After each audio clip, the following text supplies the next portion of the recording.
Bienvenue dans la pause fitness, le podcast sur la musculation, la nutrition et le style de vie. Je vous propose un nouvel épisode tous les mardis à 8h tapantes. Vous pouvez le retrouver sur toutes les bonnes plateformes de podcast. À ce propos, vous pouvez également me laisser une évaluation, c'est ce qui m'aide le plus, directement sur la plateforme de podcast de votre choix. Vous avez également tous les jeudis à 18h sur ma chaîne YouTube Fitness Smith, une vidéo où je réponds à vos questions, ce qui peut vous permettre de mettre un visage sur la voix. Pour ceux qui sont passionnés comme moi, qui aiment bien aller plus loin que les petites recommandations qu'on voit à droite à gauche, je sors tous les dimanches à 10h du matin sur mon site www.fitnesssmith.fr un cours vidéo ou une enquête sur un sujet qui me passionne, que ce soit les hormones, que ce soit l'entraînement, la diététique, le sommeil, peu importe, ce sont toujours des sujets poussés avec un document plus une vidéo pour justement avancer petit à petit chaque semaine. Donc ça, c'est tous les dimanches à 10h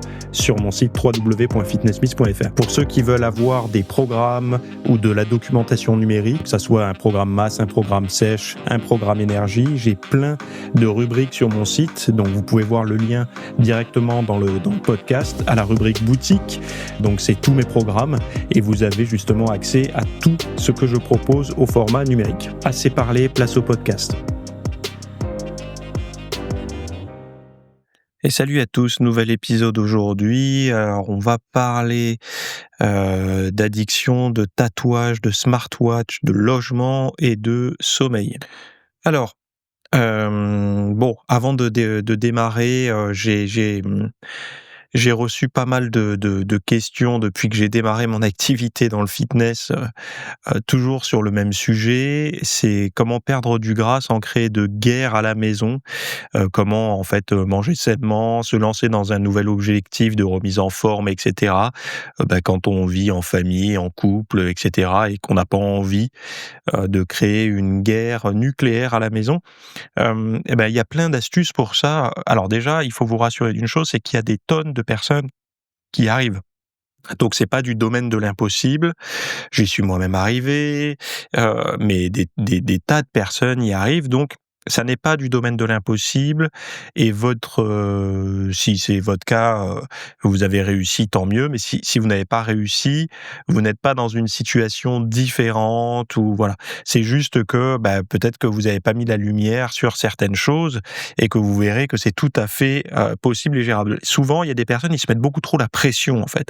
Ils pensent qu'il faut vraiment être ultra clean sur tous les repas, ne pas voir d'autres choses. Ils ont peur aussi de devoir cuisiner 2 types de plats et ils n'ont pas le temps. Enfin bon, toutes ces choses-là, on en parle puisque c'est le but en fait de vous aider si vous vivez à 2, à 3 ou à 4 d'ailleurs en famille, ou voire plus, comment faire pour perdre du poids ou vous remettre en forme ou tout simplement faire de la muscu avec une diète particulière, alors que le reste de la famille ne fait pas la même chose que vous.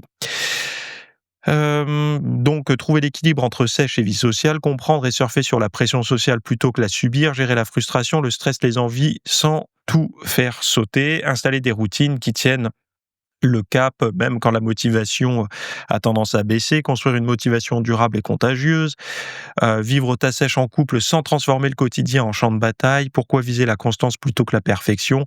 Bon, t'as une vidéo, t'as un PDF, t'as tout, je t'ai tout mis dans les notes de cet épisode, si ça t'intéresse, ça s'appelle Perdre du gras sans créer de guerre à la maison, et tu y accèdes direct. Voilà, bon, alors premier sujet du podcast, pourquoi les femmes de la génération X ne peuvent pas arrêter les aliments ultra transformés. Alors, je sais qu'il y en a plein qui maîtrisent pas génération X, Y, Z, millénial, tout ça. Bon, ce sont en fait des tranches de date de naissance qui, en fait, c'est très utilisé par le marketing pour pouvoir cibler certaines personnes en fonction de leur année de naissance. Donc c'est des années moyennes, ce sont des fourchettes, ce ne sont pas des années précises, c'est des fourchettes d'années. Parce qu'en fait, par rapport à ça, il y a une culture différente, il y a des modes différentes, et cetera. Mais des attentes aussi par rapport, par exemple, si vous êtes né avant ou après l'arrivée des smartphones, si vous êtes né avant ou après l'arrivée d'internet, bon, toutes ces choses-là, ça compte. puisque, on n'a pas du tout le même rapport au monde en fonction, des générations. Donc il y a une étude menée par l'Université du Michigan, publiée dans la revue Addiction. Donc c'est une étude de cohorte transversale qui a un niveau de preuve, on va dire intermédiaire, hem, qui révèle, une réalité plutôt préoccupante en fait, puisque concrètement 21% des femmes et 10% des hommes âgés de 50 à 64 ans, donc ceux qui sont génération X aujourd'hui quoi, répondent aux critères cliniques d'addiction, contre seulement 12% des femmes et 4% des hommes âgés de 65 à 80 ans pardon. Je dis n'importe quoi. Et je veux en parler parce que c'est important. On a beaucoup de débats en ce moment sur, est-ce que le sucre rend addict? Est-ce qu'on peut être addict à de l'alimentation? Est-ce qu'on peut comparer des addictions aux drogues à des addictions alimentaires? Alors il y a tout un courant qui dit que non et d'autres qui disent que, bah, en fait, scientifiquement, non, on peut pas dire ça, mais cliniquement, en termes de symptômes, on retrouve quasiment la même chose.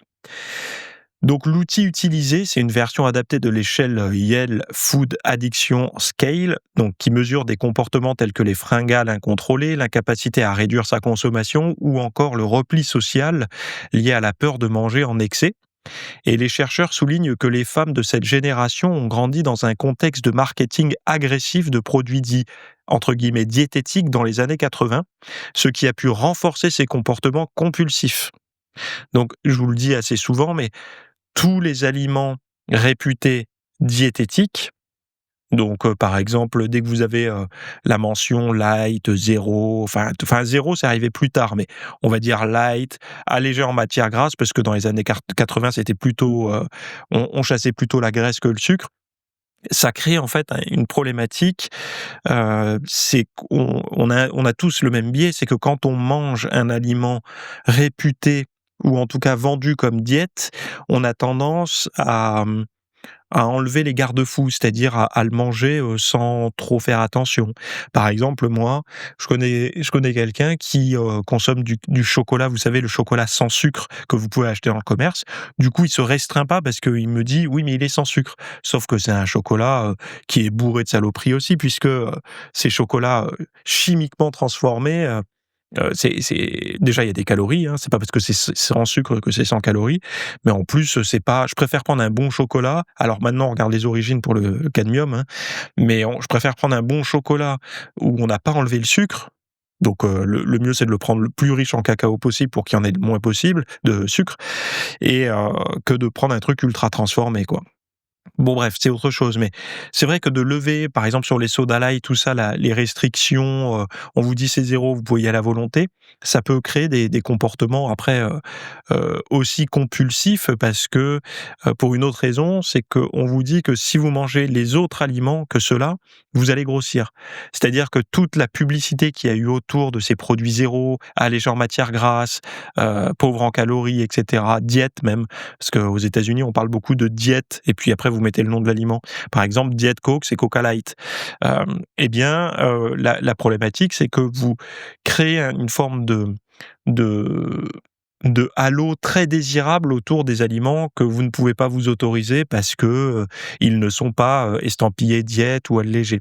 Et ça peut créer des problématiques type compulsion et tout ça, parce que dès que il y a pas tout le monde, mais il y a beaucoup de personnes qui, dès qu'on rend quelque chose d'interdit, on le rend hyper désirable. Et que c'est un peu comme un gosse, on lui dit, «Va pas plus loin que le bout de la rue», il a qu'une envie, c'est aller plus loin que le bout de la rue. On garde une dimension, d'enfant, à l'âge adulte et typiquement pour ce genre d'aliments, enfin pour ces aliments-là, si on commence à priver quelqu'un de tel ou tel aliment et ça c'est ce que je reproche au régime, aux vieux régimes, aux anciens régimes où on partait pour, un périple, c'était l'odyssée, du régime quoi en gros et on devait pendant des mois et des mois ne surtout pas consommer de charcuterie, de fast-food, de pizza, de fromage et tout. Et ça a créé beaucoup de personnes blasées des régimes, alors qu'on peut très bien faire moi ce que j'appelle les régimes de 7 jours. C'est-à-dire que pendant 6 jours, on serre la vis, on mange, en fait on mange sainement pour nourrir son corps, pour performer, pour perdre du poids et cetera. et le 7e jour, bah, on fait un repas de famille, on emmène ses gosses au fast-food, enfin peu importe, mais on fait quelque chose pour se faire plaisir, ce qui permet psychologiquement de très bien tenir toute la semaine et d'avoir une vie sociale, agréable. Après, je sais qu'il y en a qui disent: «Oui, mais moi je vais au restaurant un jour sur 2». Bon, bah, quand on y va aussi souvent, on n'est pas obligé de manger tout le temps, steak frites, quoi. C'est vrai qu'il y en a qui conservent l'habitude de l'enfance, vous savez, l'enfance, à la cantine, on dès qu'il y avait des frites, on prenait des frites, quoi. Parce que c'était le plaisir dans la torture de l'école. Alors, on n'a pas tous vécu l'école de la même façon, mais la cantine, le wrap de frites et tout, on était contents. Et il y a des endroits où si vous mettez des frites, même à l'âge adulte, hein, dans les cantines des entreprises et tout, si vous mettez des frites tous les jours, il y en a qui vont prendre des frites tous les jours. Donc on garde une part infantine, de ce côté-là et c'est pour ça que bon bref. Après il faut savoir se mettre des limites aussi, puisque, voilà, on est des adultes. Donc les auteurs alertent: cette génération est la première à avoir grandi dans un environnement saturé d'aliments transformés. Si la tendance se poursuit, les générations suivantes exposées encore plus jeunes pourraient connaître des taux d'addiction encore plus élevés. Alors ils disent: les données montrent aussi un lien fort avec le sentiment de surpoids. Une femme se percevant comme en surpoids a 11 fois plus de risques de présenter une addiction alimentaire, un homme 19 fois plus. Bon, bah, c'est encore plus pour les hommes du coup. Et le mal-être physique, psychologique et l'isolement social accentuent également ce risque. Donc, bon, on a tous grandi avec les aliments ultra transformés. On a tous, enfin, si vous regardez un petit peu ceux qui sont alors de la génération X ou même celle d'avant ou d'après, je sais pas comment on dit, mais ceux qui sont plutôt de la mienne, de génération 90, 80-90. C'est vrai que nous, on a été hyper exposés. Il y avait pas du tout de garde-fou sur les produits sucrés, et cetera. C'est-à-dire que les céréales du petit déjeuner, c'était pas du tout perçu, alors sauf les parents les plus éveillés, savaient que c'était des bombes de sucre, mais globalement, si c'est vendu pour les gosses, c'est que ça doit si c'est légalement vendu, c'est que ça doit pas être super, mauvais et moi je me souviens autour de moi, il y avait les gosses, mes camarades de classe ou mes copains, de l'époque, ils bouffaient, des céréales sucrées au petit déjeuner, du pain, de l'espèce de brioche Harris avec du Nutella dessus. Bon, c'était les petits déjeuners standards, quoi. Nous, à la maison, on n'avait pas trop ça, pour, des raisons, certainement, bah, déjà parce que moi j'ai jamais été très sucré au niveau du goût. Je préférais le salé, mais il y avait aussi une dimension certainement de coût, d'argent et puis, de conviction, des parents qui voulaient pas forcément donner ça, aux enfants, quoi.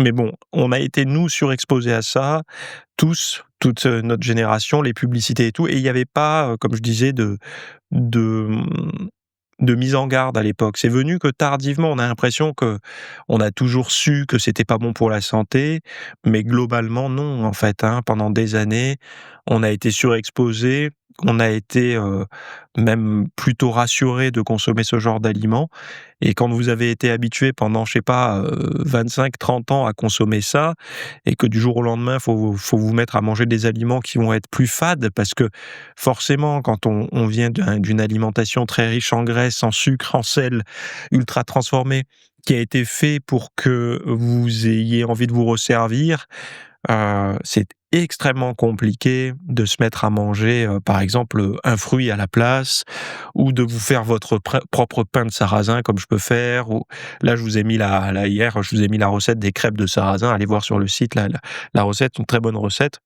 10 grammes de moins de 10 grammes de glucides pour une crêpe. Bon, bah, voilà, là, vous avez quelque chose de sain, mais c'est vrai que quand vous arrivez, des nouilles, des pâtes au beurre avec du gruyère râpé et tout ça, vous trouvez ça un peu triste parce que votre palais, en fait, il s'est déshabitué de la subtilité. Alors je sais que vous, quand vous m'écoutez, non, parce que vous faites attention, mais il faut prendre, c'est pour ça que ça rejoint un petit peu le sujet dont j'ai parlé ce week-end, heu comment sécher sans créer une guerre à la maison. Il faut pas, forcer quelqu'un qui n'a pas envie de changer, forcer à mieux manger et tout, c'est voué à l'échec.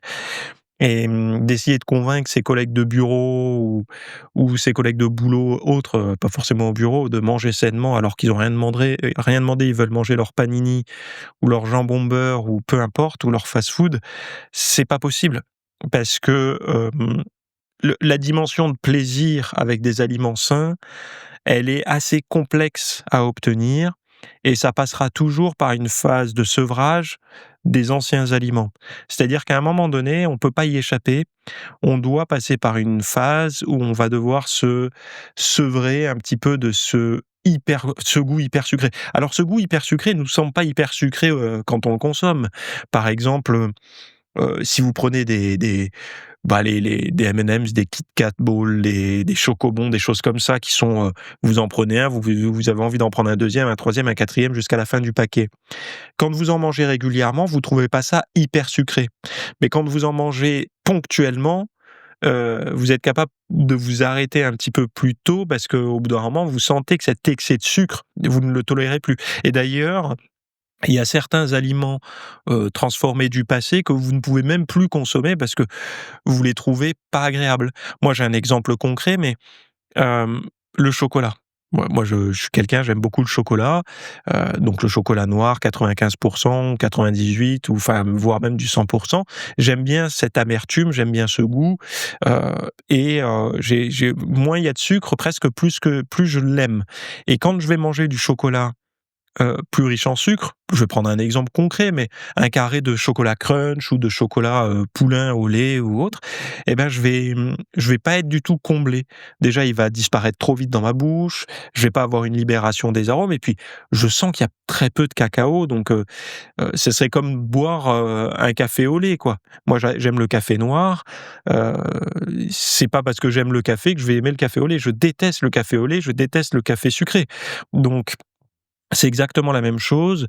Quand on se met à apprécier des aliments avec des saveurs plus amères, en tout cas plus brutes, et qu'on met vraiment comme ceux qui développent leur palais pour, des bons vins et cetera, ils sont plus capables après de consommer de la saloperie. Alors l'alcool, c'est autre chose parce qu'il y a pas vraiment de dimension saine.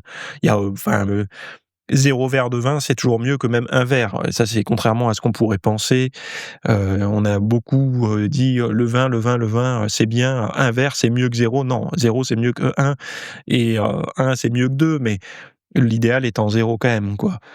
Bref, donc il y a une différence, c'est pour ça, on n'est pas tous égaux par rapport aux aliments, et en fonction de ce à quoi on a été exposé durant sa vie et son enfance, hein, les aliments ultra transformés. Quand je dis exposé, c'est pas forcément exposé au niveau, gustatif, mais au niveau de la publicité, et moi je pense que là, rien à voir. Ils en parlent pas ici, mais ça peut donner une motivation à limiter les écrans ou au moins à limiter les publicités pour les plus jeunes, puisque ça peut éviter de faire naître des désirs, qui enfin voilà quoi, qui après peuvent causer des problèmes. Et puis pareil pour les aliments, d'essayer de remettre, ça nous viendrait pas à l'idée, je reprends toujours cet exemple, mais ça nous viendrait pas à l'idée de fêter Noël tous les jours.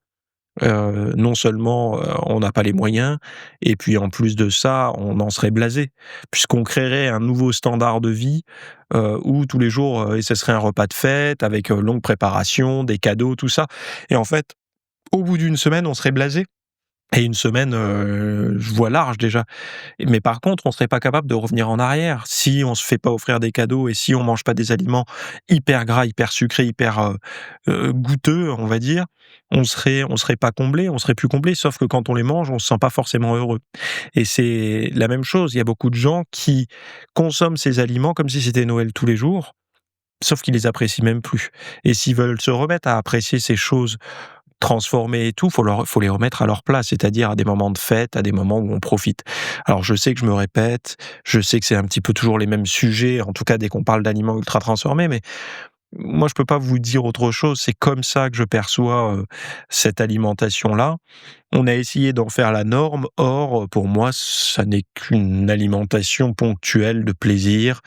Et d'ailleurs, on le voit bien. Moi, perso, je peux pas manger ça tout le temps. Sinon, je suis plus capable de m'entraîner, je suis plus capable de penser.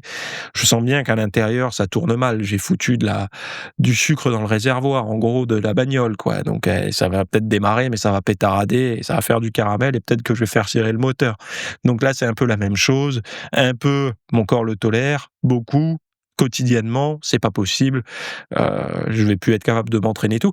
Et c'est vrai qu'il y en a beaucoup qui se rendent pas compte, mais cette léthargie quotidienne qu'ils ont, ce manque de motivation pour aller s'entraîner et tout, ça vient aussi de ce qu'ils mangent parce que en mangeant mal, on va, avoir une courbe énergétique sur la journée qui est, complètement dérégulée.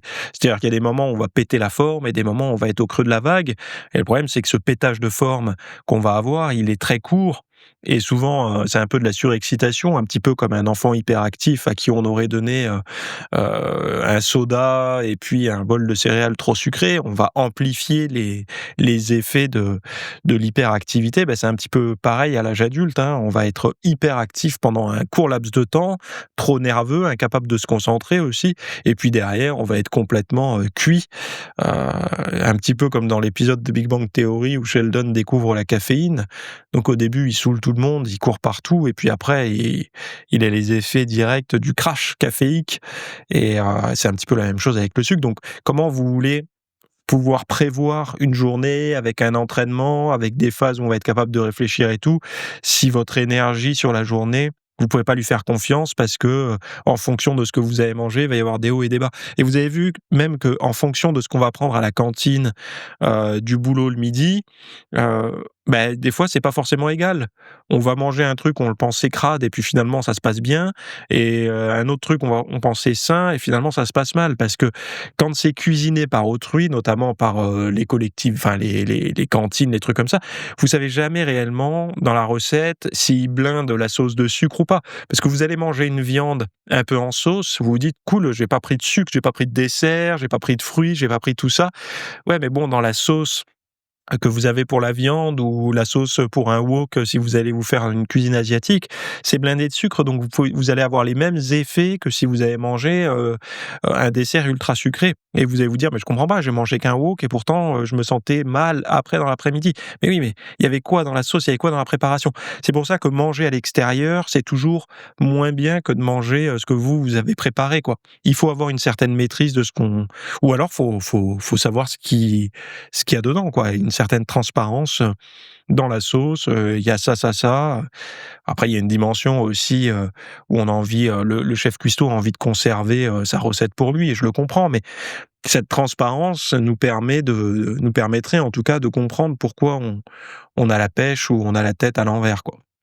Bon, les longs trajets ah non, d'abord il y a le sur les montres connectées, alors, il y a un truc tout bête, alors moi je suis pas tatoué, mais je sais qu'il y a eu une grosse mode des tatouages là, ces 10 dernières années là. Beaucoup de personnes se sont fait tatouer, massivement et ça peut sembler anecdotique, mais non, ça touche un usage, plutôt grandissant, celui des montres connectées pour suivre en temps réel la fréquence cardiaque, le sommeil ou l'activité physique. En pratique, la présence d'un tatouage peut perturber la lecture des capteurs optiques placés sous le boîtier. Donc ces capteurs qui reposent sur une technologie de lumière verte réfléchie par les vaisseaux sanguins rencontrent des difficultés à traverser certains pigments foncés ou denses. Résultat, les données s'avèrent faussées, voire impossibles à recueillir. Donc les chercheurs constatent que la fiabilité des mesures chute nettement lorsque les capteurs sont posés sur une peau fortement tatouée, surtout avec des encres noires ou très colorées. Les motifs couvrants et opaques amplifient ce phénomène, alors que des tatouages plus fins ou clairs laissent passer davantage de signaux lumineux. Pour contourner ce problème, les spécialistes recommandent de placer la montre sur une zone non tatouée, même voisine comme l'avant-bras ou le poignet opposé, et les fabricants travaillent aussi à améliorer les algorithmes et capteurs afin de compenser l'effet des pigments cutanés. En somme, les montres connectées gardent toute leur utilité sur une peau tatouée, à condition d'adapter le placement et de rester attentif à la qualité des données affichées. Non, ça reste pas une bonne utilité sur les peaux tatouées. Il faut les placer. Je sais il y a des gens, par exemple, ils ont un tatouage sur l'avant-bras, une manche. tatoué entièrement. Bon, bah, là, mieux vaut le mettre de l'autre côté, quoi. Et puis, bah, il faut vous dire une chose, c'est que si vous avez les 2 avant-bras tatoués, est-ce que ça vaut le coup, en 2025, d'investir dans une montre connectée? Puisque, en fait, les résultats que vous allez avoir, ils vont être faussés. Donc moi, je trouve que c'est important d'avoir ça, alors lui, je crois que c'est celui qui a écrit ça, alors ça vient de la revue du praticien, hein, donc la revue pour les professionnels de santé, et c'est l'auteur initial, il me semble que c'est un dermatologue qui est aussi, tatoué, donc qui s'est intéressé au sujet. Moi, je trouvais ça intéressant d'en parler parce que je sais qu'il y en a beaucoup d'entre vous, qui sont tatoués, et bah, peut-être que vous avez peut-être remarqué que les mesures, elles bug un petit peu, et ben, ça peut venir de ça. Donc, alors, il y a autre chose, vous pouvez aussi placer, si c'est possible pour vous, si vous n'avez pas l'intérieur, de l'avant-bras tatoué, par exemple l'intérieur du poignet, placer la montre dans l'autre sens. Moi, très souvent, je place ma montre dans l'autre sens, c'est-à-dire, cadrant vers l'intérieur pour, notamment quand je fais des entraînements avec kettlebell, parce que sinon j'explose ma montre, en fait, hein. Il suffit que je fasse un clean ou un snatch et adieu la montre. Donc, je place le cadran, à l'intérieur, ce qui me permet de conserver les mesures, aussi bien, voire même parfois un peu mieux, et je serais curieux de savoir aussi si la densité, la pilosité, on va dire, des avant-bras compte. Parce que moi, j'ai quand même les poils assez noirs, et peut-être que ça peut fausser aussi le capteur, et de le placer à l'intérieur, donc vous savez, à l'intérieur, vous avez toutes les petites veines qui passent là, au niveau du poignet, et souvent, on n'est pas trop poilu à cet endroit-là, quoi. Donc c'est un peu mieux, et donc voilà. Bon, petite astuce, petit tips, lié aux montres connectées et aux pigments de la peau, voilà. Donc les longs trajets et les petits logements nuisent gravement au sommeil. Alors vous savez, il y a un débat, est-ce qu'il faut mieux vivre proche de son boulot pour avoir le moins de temps de trajet possible et donc du coup, gagner du temps? Mais bon, du coup, on habite en ville, ou est-ce qu'il faut plutôt vivre à la campagne mais avoir un long temps de trajet? Bon, il y a une équipe de l'université métropolitaine, d'Osaka qui a publié dans le Journal of Transport and Health une étude transversale par enquête populationnelle, une analyse originale sur le sommeil des habitants du Grand Tokyo. L'étude a utilisé un sondage en ligne auprès d'un échantillon représentatif croisant les temps de trajet calculés à partir des codes postaux et des moyens de transport avec 2 outils validés, l'échelle d'Athènes de l'insomnie et l'échelle de somnolence d'Epworth. Même après l'ajustement pour l'âge, le sexe et la situation socio-économique, les conclusions restent très solides. Plus le trajet est long, plus les troubles du sommeil sont fréquents. Donc un long temps de trajet, plus de troubles du sommeil. Un autre facteur clé est la taille du logement. Les participants vivant dans des appartements plus petits rapportaient davantage d'insomnie. En plus, ça rime. Les chercheurs mettant en lumière un compromis plutôt clair, à Tokyo, un foyer de 4 personnes dans un logement standard de 95 mètres carrés atteint le seuil critique d'insomnie dès que le temps de trajet quotidien dépasse les 52 minutes. Donc, vous avez le combo. Alors, 95 mètres carrés, 4 personnes, moi, je sais pas, mais 95 mètres carrés, c'est quand même un beau logement. Dans toute mon enfance, avec mes parents, on n'a jamais vécu dans quelque chose de 95 mètres carrés. Pourtant, on était 4, hein, 95 mètres carrés. Moi, je trouve que c'est plutôt une certaine forme de réussite en France, en tout cas aujourd'hui, à l'heure actuelle, hein. Alors, je sais, il y en a qui se disent c'est pas beaucoup, mais faites une moyenne sur toute la France. Pas que dans le lieu où vous vivez, parce que peut-être que vous vivez, je sais pas, aux alentours, dans une région qui n'est pas forcément qui a pas un coût au mètre carré très élevé. Mais si vous allez par exemple dans le sud de la France ou dans la capitale, autour de la capitale, 95 mètres carrés, enfin, faut avoir un gros budget pour se permettre ce genre de superficie, quoi. Donc, ces résultats rappellent qu'au-delà de l'hygiène de vie, l'environnement urbain et le choix du logement jouent un rôle déterminant sur la santé du sommeil. Les auteurs suggèrent d'intégrer ces paramètres dans les politiques de logement et d'urbanisme pour limiter les pertes économiques et sanitaires liées au manque de repos. Alors, en fait, il faut trouver le juste équilibre, et c'est vrai que on a eu pendant une période la mode des centres-villes. Alors, Il y en a encore qui l'ont, vous savez, cette mode d'habiter dans les beaux appartements haussmanniens ou même dans les appartements de cœur de ville. C'est cool, on a tout à proximité, on peut faire tout à vélo ou à pied.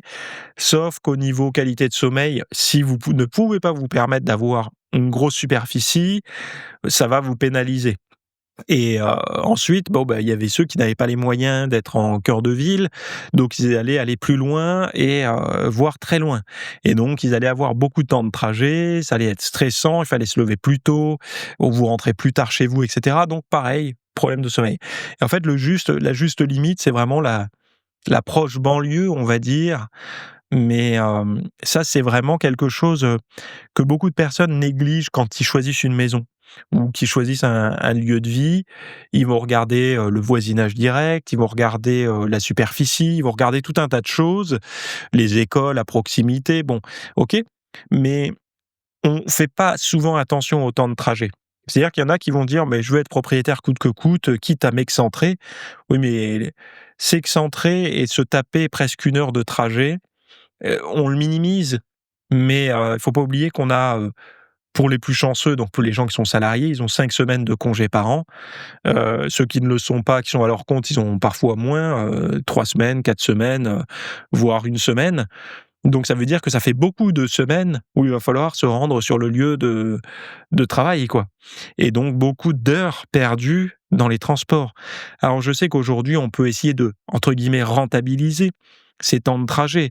On écoute des podcasts, des livres audio, tout ça, mais c'est quand même 2 heures de perdu dans les transports, et ces 2 heures, bah, c'est 1 heure de sport que vous pourrez pas faire, 1 heure, passée avec vos gosses en moins ou je sais pas quoi. Donc est-ce que parfois mieux vaut pas couper la poire en 2 et enfin, il faut voir le prix de 2 heures par jour? Parce que c'est vrai que faire des économies sur l'achat de la maison, c'est très bien, et puis après des fois on n'a pas le choix en fait, hein, puisqu'il y a des prêts à la banque qui nous permettent pas d'aller plus haut qu'un certain budget. Mais ça peut être intéressant de mettre une valeur sur ces 2 heures, ces 50 minutes, on va dire, de temps de trajet. 50 minutes 2 fois par jour, donc on va dire en gros 2 heures de transport pour aller bosser. Combien ça coûte? Combien vous êtes prêt à payer pour les récupérer? Et en fait, en fonction du budget que vous êtes prêt à mettre, est-ce que ça correspond au budget que vous allez rajouter sur la maison pour réduire ce temps de trajet? C'est de mettre de la valeur sur les choses, parce que souvent quand ça concerne, quand ça concerne notre propre temps, on a du mal à le chiffrer. Alors sauf si vous êtes, un artisan ou que vous êtes à votre compte, vous avez tendance à chiffrer votre temps puisque, bah, vous êtes payé en fonction du temps de travail, et cetera. Mais quand on est salarié, on pense pas trop en termes de temps, surtout quand il s'agit de son temps propre, de son temps, de loisir, quoi. On va pas: «Ouah, c'est du temps de trajet, je le compte pas». Ouais, tu le comptes pas, mais si tu étais payé à l'heure pour, ce temps-là, donc je sais pas moi, après admettons, 10, 15, 20 € de l'heure, ben, multiplie ça par le nombre de trajets que tu as fait par an pour aller bosser, combien ça te rapporte, et ajoute ça à la durée de ton crédit pour ta maison, et tu vas voir combien ça représente, et non seulement ça, mais c'est du temps perdu, hein. C'est du temps perdu, et non rémunéré. Donc c'est un calcul à faire, surtout que, comme on voit, il y a c'est pas parce qu'on vit plus loin à la campagne qu'on va mieux dormir. Alors dans l'absolu, oui, si vous êtes en vacances, mais le simple fait d'aller bosser loin, ça peut annuler les bienfaits, de la campagne, quoi. Alors évidemment, moi, si on me demande de choisir demain, tu préfères quoi? Travailler en face de ton boulot, mais être en ville, ou te taper, 50 minutes pour aller bosser? Je serais très embêté, en fait, parce que moi, je serais tenté de choisir, d'être à la campagne, parce que en ville, moi, c'est pas possible, j'y arriverai pas. Psychologiquement, je pense que je deviendrais fou. Donc je choisirais l'option campagne, mais je serais très contrarié de perdre 2 fois 50 minutes par jour, quoi. Donc il faudrait absolument, trouver un compromis, et c'est pour ça, que c'est quelque chose à réfléchir, parce que je pense qu'il y en a beaucoup qui, soit ont envie de changer de baraque, soit, ont un 1er projet de maison, et je vous en avais déjà parlé, il y a dans un très, très vieux podcast, mais Et c'était sur le bonheur ou je sais plus trop quoi, mais ça participe énormément aussi au bonheur et au bien-être de pas avoir des temps de trajet trop élevés. Donc faut trouver le juste milieu. Peut-être que 30 minutes, c'est cool, quoi. Et déjà 30 minutes, si vous êtes en province, quand vous tapez 30 minutes de route de campagne, c'est que vous êtes relativement loin de votre lieu de boulot, hein. Ah, je dis pas si vous êtes en ville, parce que des fois 30 minutes en ville, vous avez fait, 1 kilomètre. Mais quand vous êtes, en campagne ou que voilà, en 30 minutes, vous avez fait quand même pas mal de bornes, quoi. Bon, on en revient à ce fameux, perdre du gras sans créer la guerre à la maison. Hem, Rappelez-vous juste une chose, si vous devez retenir une chose, des tonnes de personnes arrivent à avoir un corps fit tout en ayant une vie de couple, une vie de père, une vie de mère, qui eux-mêmes ne suivent pas la diète fitness, ne font pas de muscu et tout. Donc ça existe, c'est possible. C'est pas vous qui êtes différent, vous n'êtes pas dans une situation plus complexe, c'est juste que, le projecteur n'a pas été mis sur les bonnes choses et vous pensez peut-être devoir faire certaines choses qui sont pas forcément utiles, en fait, hein, tout simplement. Donc, allez voir et vous aurez vraiment quelque chose de concret et pas des trucs du style, faut essayer de les motiver, faut cuisiner pour eux, des aliments sains pour leur donner l'exemple et tout. Évidemment, ce sont des choses entendables, hein, mais bon, ils ont rien demandé pour le moment et vous verrez qu'il y a des choses beaucoup plus concrètes dans, le format long que je vous ai proposé. Ça s'appelle «Perdre du gras sans créer de guerre à la maison». Vous avez le lien dans les notes de cet épisode et je vous invite à aller voir tout ça maintenant. Je vous souhaite à toutes et à tous une très bonne semaine, restez en forme et on se retrouve de l'autre côté, avec tous les liens en description. Bye. Merci d'avoir écouté cet épisode. Alors, avant de partir, j'avais juste quelque chose à vous partager. C'est vrai que vous avez peut-être des temps morts à meubler, que ce soit des temps de trajet dans les transports en commun, du cardio un petit peu long sur un tapis de course, ou alors tout simplement envie de remplacer les programmes que vous avez la soirée pour de l'apprentissage. Vous êtes peut-être adepte des émissions, des documentaires, des reportages, etc. Sauf que dans le monde de la musculation, de la nutrition, du développement, d'un mode de vie sain, etc. C'est un peu maigre en contenu dans les médias grand public. Et donc, ce que je vous propose, moi, personnellement, c'est d'aller faire un tour dans la bibliothèque alors, c'est un Netflix version fitness privée qui vous coûtera moins cher qu'un lavage auto rouleau par mois. Et là, vous avez vraiment tous les sujets. Alors, c'est plein de cours que je propose. Il y en a déjà plus de 300. Ce sont sur le sommeil, sur les hormones, sur la nutrition. Donc ça peut être pourquoi on a faim, pourquoi on n'arrive pas à tenir un régime, comment faire, quelles sont les solutions, mais aussi d'anatomie pour l'entraînement, des programmes d'entraînement. Donc tout ce qui est lié à la perte de graisse, si vous avez du gras sur le bas du ventre depuis des années, ou alors si vous avez du mal à prendre de la masse musculaire, tous ces sujets du plus connu, entre guillemets, du plus recherché au plus pointu, tous ces sujets sont largement abordés dans cet espace VIP. Donc, pour rappel, pour y accéder, vous avez un lien en description. Si vous ne le trouvez pas, vous allez sur www.fitnessmiss.fr et vous faites devenir membre. Vous trouverez sur le site et vous accédez à ce contenu caché que vous pourrez écouter partout. Voilà, je vous laisse ici. Très bonne fin de journée à tous.